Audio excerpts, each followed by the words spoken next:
राहुल और अखिलेश को आखिर क्यों आ रही है बाबा साहब की याद। जी हाँ दोस्तों, आपने बिल्कुल सही सुना। मैं हूं पराग महेंद्र, आप देख रहे हैं नेशनल चौपाल। देश में सियासी माहौल पूरी तरीके से गरमाया हुआ है। एनडीए गठबंधन मतलब कि भारतीय जनता पार्टी और इंडिया गठबंधन मतलब कि कांग्रेस और समाजवादी पार्टी जिस तरीके से चुनावी मैदान में है और इस चुनावी माहौल के चलते अपने अपने बड़े बड़े मंचों से जो दावे किए जा रहे हैं, बताया जा रहा है कि किस तरीके से अब आने वाले 24 को लेकर उनकी रणनीति है। ऐसे में अगर इंडिया गठबंधन की बात करेंगे तो इंडिया गठबंधन के पाले से राहुल गांधी और अखिलेश यादव जो संयुक्त रैलियां कर रहे हैं और उन तमाम संयुक्त रैली में एक तस्वीर कल सोशल मीडिया पर बड़े ही जमकर वायरल हुई। वो तस्वीर बता दूं कि राहुल गांधी और अखिलेश यादव बाबा साहब की एक तस्वीर अपने सिर पर लेकर ये जताने और बताने की कोशिश कर रहे थे कि कैसे तो बाबा साहब के सबसे बड़े हितैषी है, बाबा साहब के दिए हुए संविधान और उनके आरक्षण के सबसे ज्यादा अगर कोई सुरक्षा कर सकता है तो अखिलेश यादव और राहुल गांधी है। ये तमाम तरीके की चीजें सोशल मीडिया पर तो तस्वीर वायरल हुई, इससे उन्होंने साबित करने की कोशिश की। ऐसे में इस तस्वीर को लेकर जिस तरीके से लोगों ने अपनी अपनी तरीके से प्रतिक्रियाएं देने की कोशिश की है और उन प्रतिक्रियाओं के आधार पर आपके साथ में वो तमाम चीजें मैं साझा करना चाहूंगा कि राहुल गांधी और अखिलेश यादव जिस तरीके से बाबा साहब का नाम लेकर भारतीय संविधान को बचाने को लेकर जो लगातार लोगों के बीच में जाकर अपने जनसभाओं में जो तमाम बड़ी अपीलें कर रहे हैं, जो बड़े बड़े दावे कर रहे हैं, इसके पीछे की आखिर सच्चाई क्या है। तो बता दें कि बहुजन समाज के वरिष्ठ पत्रकार दिलीप मंडल इन्होंने अपनी बड़ी प्रतिक्रिया से आपको साझा करूंगा और उसके बाद हम इस पूरे के पूरे मसले पर चर्चा करेंगे। दिलीप मंडल का ये मानना है और वो कह रहे हैं कि अगर बीएसपी उत्तर प्रदेश में आज मजबूत न होती और उसके पास वोट न होते तो ये दोनों अपने सिर पर बाबा साहब नहीं मुलायम सिंह यादव और पंडित नेहरू की फोटो लेकर घूम रहे होते।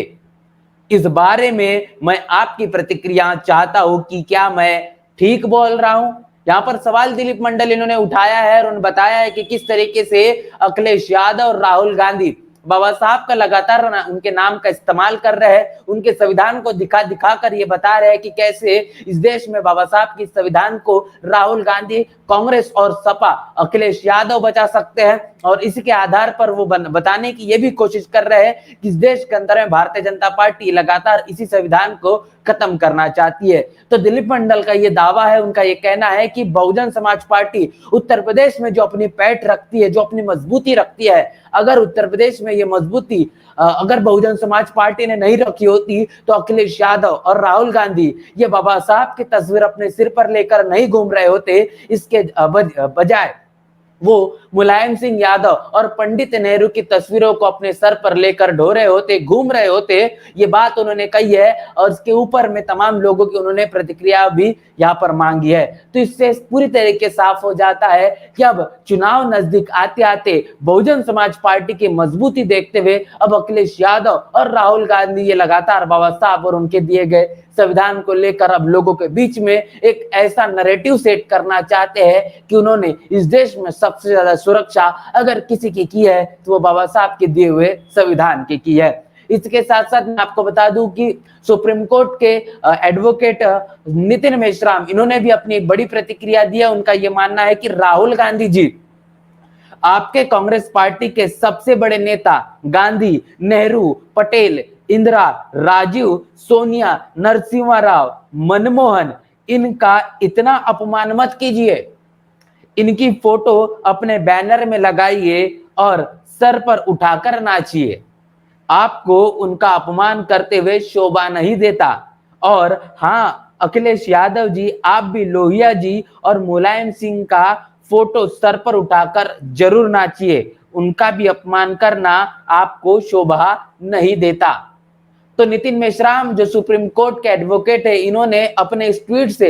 ये कहने की साझा करने की कोशिश की है कि अखिलेश यादव और राहुल गांधी कहीं ना कहीं अब अपनी विचारधारा से भटकते हुए नजर आ रहे हैं। क्या ये बात सच है? इस बात की अगर पीछे की सच्चाई आप जानने की कोशिश करेंगे, चुनाव के मद्देनजर रखते हुए जानबूझकर या फिर कहे जिस तरीके से दलित समाज के वोटरों को अपने पाले में लाने की जो पुरजोर कोशिश अखिलेश यादव और राहुल गांधी की चल रही है, ऐसे में तमाम जो उनके पार्टी के दिग्गज नेता है वो उनकी तस्वीर कहने का अब न ढोते हुए न नाचते हुए बाबा साहब की तस्वीर को सिर पर उठाए हुए है, जिसमें तमाम जो नाम नितिन मेश्राम इन्होंने गिनाए हैं। उन्होंने बताया है कि कैसे जो कांग्रेस है वो गांधी, नेहरू, पटेल, इंदिरा, राजीव, सोनिया, नरसिम्हा राव और मनमोहन इनके विचारधारा पर चलने वाली पार्टी है और इनका अपमान करने के लिए यहाँ पर मनाही नितिन मेश्राम इनके जरिए की गई है। और बात रही अखिलेश यादव की, तो अखिलेश यादव ये लोहिया और समाजवादी पार्टी की विचारधारा का कहने का ये फॉलो करने का, उसको अमल में लाने का काम करते हैं, उस पर चलने का काम करते हैं और इनका भी अपमान अखिलेश यादव के जरिए किया जा रहा है, क्योंकि लगातार अखिलेश यादव ये भारतीय संविधान बाबा साहब की और आरक्षण को बचाने की बात कर रहे हैं। इसके साथ साथ अगले जो पत्रकार है द कुश अम्बेडकरवादी द कुश वॉइस जो लिखते हैं कि गांधी और लोहिया रिजेक्टेड माल है और यह दौर बाबा साहब का है, इसलिए विरोधी तक उनकी फोटो उठाए हुए है। तो सीधे तौर पर कुछ अम्बेडकरवादी इनका ये कहना है कि बाबा साहब की तस्वीर को उठाना, उसको सिर पर ढोना और कहीं ना कहीं वोटों की अपील करना, ये आज के समय की सबसे ज्यादा मांग है। उन्होंने गांधी और लोहिया इनको रिजेक्टेड माल बताया है और उन्होंने बताया है कि किस तरीके से बाबा साहब के नामों को लेना, बाबा साहब के नाम पर राजनीति करना, ये अब इतना ज्यादा आवश्यक हो चुका है, क्योंकि इसके बिना न कांग्रेस न समाजवादी पार्टी इनकी कोई दाल अब गलते हुए नहीं नजर आ रही। और इसीलिए विरोधी लगातार ये बाबा साहब के नाम का इस्तेमाल कर रहे हैं और इसीलिए जो अपार जो प्रेम है जो बाबा साहब को लेकर, संविधान को लेकर उमड़ उमड़ कर बाहर निकल कर आ रहा है, जो राहुल गांधी और अखिलेश यादव तमाम अपने मंचों से बाबा साहब की तस्वीर को दर्शा कर दिखा कर ये बताना चाहते हैं कि इस देश में बाबा साहब के लिखे संविधान और बाबा साहब की विचारधारा के कितने बड़े हितैषी है। इससे पूरी तरीके साबित होता है कि खासतौर पर उत्तर प्रदेश की जनता के आंखों में फिर एक बार बड़े पैमाने पर धूल झोंकने का काम राहुल गांधी और अखिलेश यादव इनके माध्यम से किया जा रहा है। लेकिन अब जनता ये बखूबी ये अवगत हो चुकी है इनके दोनों तरीके से दोहरे चरित्र वाले एजेंडे को लेकर। इस बात को भी आपको इतिहास में जांच पड़ताल करना पड़ेगा कि इस देश में जब 60 वर्षों तक लंबे समय तक केंद्र में जो सरकार कांग्रेस की चली, उस दौर में क्या कांग्रेस ने देश में भारतीय संविधान को पूर्ण तरीके से लागू करने का काम किया? क्या तमाम बैकलॉगों को भरने का काम किया? इस देश में तमाम ओबी समाज को रिजर्वेशन देने की बात हो, शेड्यूल कास्ट और शेड्यूल ट्राइब को उनके संख्या के मुताबिक नौकरियां देने की बात हो, या तमाम चीजों को लागू करने का काम क्या कांग्रेस के पाले से किया गया? अगर बात करते हैं अखिलेश यादव समाजवादी पार्टी की, जब उत्तर प्रदेश में समाजवादी पार्टी को अपने सरकार बनाने का मौका मिला तो क्या उन्होंने इस देश में बाबा साहब के दिए गए संविधान को सही मायने में अमल में लाया?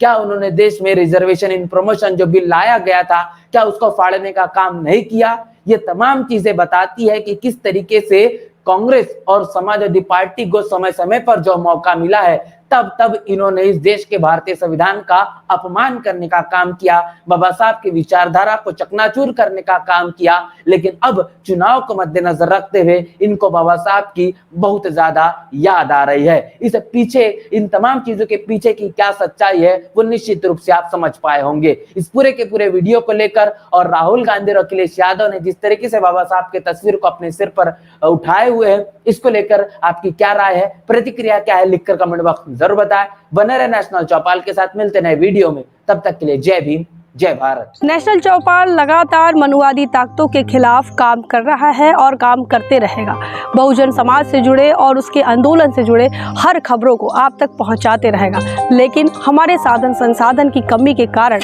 हम इस लड़ाई में कमजोर हो रहे हैं। आप तमाम साथियों से हम अनुरोध करते हैं कि नेशनल चौपाल को बचाइए, हमें आर्थिक सहयोग करें और हमें मजबूती प्रदान करें। जय भीम जय भारत।